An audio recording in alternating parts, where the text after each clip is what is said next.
Really put identities, solving trig, all the trig we just did in one section. I was like, really? Come on, book. Come on, book. They can't remember it all. All right, so we are going to solve each equation over the interval 0 to 2 pi, which means from 0 to 360. Some books, you always want to look to see the book might change this. Solve it from pi to 2 pi. I mean, then they're only talking about this half. But most of what I give you on the test or quiz will be from 0 to 2 pi because I think it's just better that way. All right, so let's solve these equations, and all answers must be in exact terms of pi. So I will help you out here. If you can't remember, you should remember. Solve this for sine x. What do you have to do? Bring over the 2. You get sine x equals 1. Okay, now, how do you get x out of the sine? Okay, you use what's called an inverse sine. On your calculator, that button is located right here, but we're not going to use the calculator because we're going to use the unit circle. So what you actually are doing is you're saying inverse sine is 1. So what does that mean? Well, that means where is the sine equivalent to 1? At what degree or at what radian? Where is sine equivalent? At 90, would you all agree? Isn't that 1 right there? Is there any other time it's equivalent to 1? No. So x is pi over 2. Okay. Let's do another one. Actually, let's do 5. Yeah, let's do the cotangent. And for those who don't remember tan, because it's hard to remember tan on the unit circle, I do this. If you remember this, sine tan. Let me see if I can remember it well. This would be 30, 45, 60 degrees, or pi over 6, pi over 4, pi over 3. Are you going to kind of teach us the triangle method again? No. No. I will if you want to. 1, 2, 3, hold on. 3, 2, 1. Over 2, over 2, over 2, over 2, over 2, over 2, and then square root, square root, square root, square root. But really, you don't need to use those because those are on here. It's this that you need to use. This right here would be equivalent to root 3 over 3. This is 1, and this is just root 3. I needed to write that down for this problem right here, number 5. All right, so cotangent minus square root of 3. So then if I get the x by itself, I'd have cotangent x equals root 3. The reciprocal of cotangent is what? Tan. The reciprocal of square root 3 over 1 is what? Reciprocate it. 1 over root 3, which is really root 3 over 3. Would you all agree? Okay, where is root 3 over 3? It's equivalent to what? I have it right here. Look at my finger. It's equivalent to 30 degrees or pi over 6. Agreed? Okay, now, pi over 6 is an answer, but there's other answers, okay? It's not only just equivalent to pi over 6, but there's another time where tangent is positive. Where else is tangent positive? Aseta, Sharon. 3. Takes calculus. In quadrant 3, tangent is also positive. So I need you to find the pi over 6 in quadrant 3. What's the pi over 6 in quadrant 3? Which is equivalent to 7 pi over 6. Those are the two answers, because it says for the directions you have to go all the way around the circle and make sure you have all the answers, okay? So I want you to do a few of these right now. Try some more of just the top.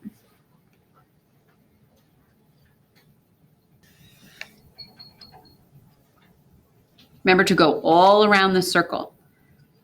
With these, you'll usually have two answers unless you land on an axis. Then you'll probably only have one unless it's 0 or something like that. But with most of these, top section, you'll have two answers. Okay, now I'm going to go to the second section. Remember, this is your homework, so I'm doing like 2 problems from each section to help you out. So it should be good. We're going to do 8 and 12. Solve each equation over 0 to 2 pi, same thing. Okay, let's get x by itself. So this would be, divide by 2. Cosine squared x equals a half. How do you undo a squared? Square root. What do you need to remember when you take a square root? Plus or minus. And this would be plus or minus. The square root of 1 is 1. The square root of 2 is written as square root of 2. But what's another way to write that correctly? Plus or minus root 2 over 2. Agreed? All right, rationalized. Now, what does that mean? This is actually really cool. That means go around the unit circle right now, find all the cosines or find all the x's that have a positive root 2 and a negative root 2. That would be in every single quadrant. You should have a cosine in every single quadrant. Tell me where all the root 2's over 2's are. Where at? Pi over 4? Where else? Give me the other pi's over 4. 3 pi over 4? 5 pi over 4 and? So with the squareds, whenever you have a squared, you usually have a plus and a minus, which means you have 4 answers around the unit circle. So these are even cooler because you just like find your first one and then just go around the circle and get all the pi's over 3, get all the pi's over 6, whatever. Okay, let's do another one. Let me do 12. Let's do a secant one. Because everybody always freaks out about the secants. They're not that hard. So this would be 3 secant squared x equals 4 divided by 3. Secant squared x equals, oh, I already did it, 4/3. Ow. All right, now, what is the reciprocal, of secant squared? What would the reciprocal be? Well, the reciprocal would be cosine squared. Right? The reciprocal to secant is cosine, or you could write 1 over cosine, but I'm skipping that step. So if I reciprocate this side, what's the reciprocal of 4/3? 3/4. Okay? So that's why I'm skipping that step. Now, take a square root. Cosine x equals the square root of 3, you can't do, but what's the square root of 4? 2. And then since we took a square root, put a plus or minus. Go around the unit circle and find all the times where you have the cosine being root 3 over 2. Positive and negative, what would be the first one? Pi over 6. So I need all the pi's over 6. So then what's my next pi over 6? 5 pi over 6, is that right? Then 7 pi over 6, and what would be my last one? There you go. It's really cool when you do those. All right, so I'll give you a few moments to just do another 1 or 2 of those on that section or wherever you're at. And then we'll do 2 on the back, and then we are done. That's the lesson, children.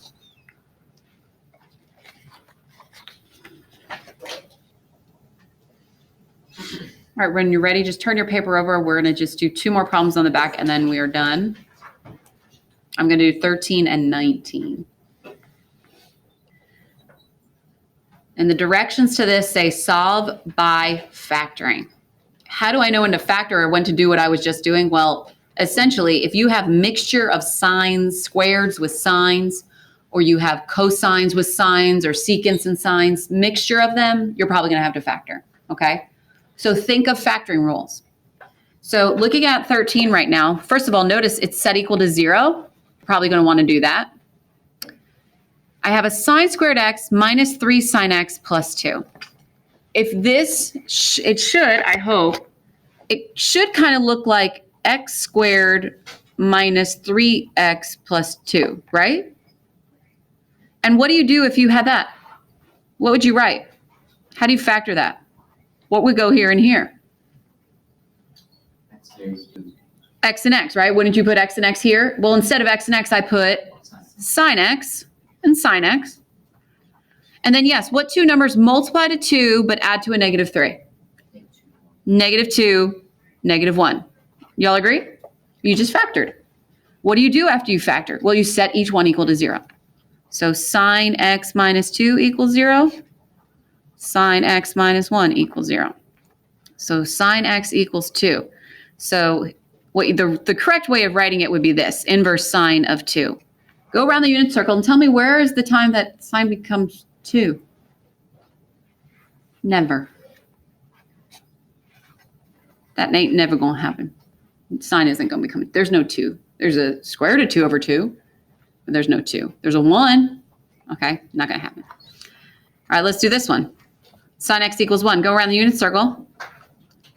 Tell me the value for your sine, for your y, that gives you 1. I believe there's only one time. Pi over 2, which is 90 degrees. So the only answer is pi over 2 for that one. Cool. Let's do another one. Number 19. Secant x, cosecant x equals 2 cosecant x. Again, mixture of sines and secants and cosecants. We're going to set this equal to 0. Secant x, cosecant x minus 2 cosecant x equals 0. And just like, factoring rules, what do they both have in common right now? A cosecant. Let's factor that out. What would I be left with? Secant x minus 2. Y'all agree, right? Okay. And again, set each one of these equal to 0. So cosecant x equals 0. Secant x minus 2 equals 0. We'll start with this one. What is the reciprocal of cosecant? The reciprocal is sine. So now you reciprocate 0. Oh, what's the reciprocal of 0? Anybody know? What's 0 over 1? Undefined, or 1 over 0. So is that ever going to happen? Is sine ever undefined? No. Okay. So then let's do this over here. Secant x equals 2. Secant has a reciprocal. Its reciprocal is cosine. Reciprocate 2 for me. What's the reciprocal of 2? What's the reciprocal of 2? 1/2. All right, go around the unit circle. Now you're not finding you're not finding positive and negative 1/2. You're only finding the positive 1/2 for cosine. Where are the positive 1/2 for cosine? There's one in first quadrant. What's that first one? Pi over 3. And then all students take calculus, not a set of Sharon take cocaine. So down in quadrant 4, what's the other pi over 3? You said it, what? 5 pi over 3. There you go. Okay. This is your homework. I'm going to leave this key up here. So if you want to, look at it, take a picture. When you're done with this, you have an option of making corrections and then starting that homework. That's it. We're done. You have all this time until 9:55 to do whatever homework you want to get done.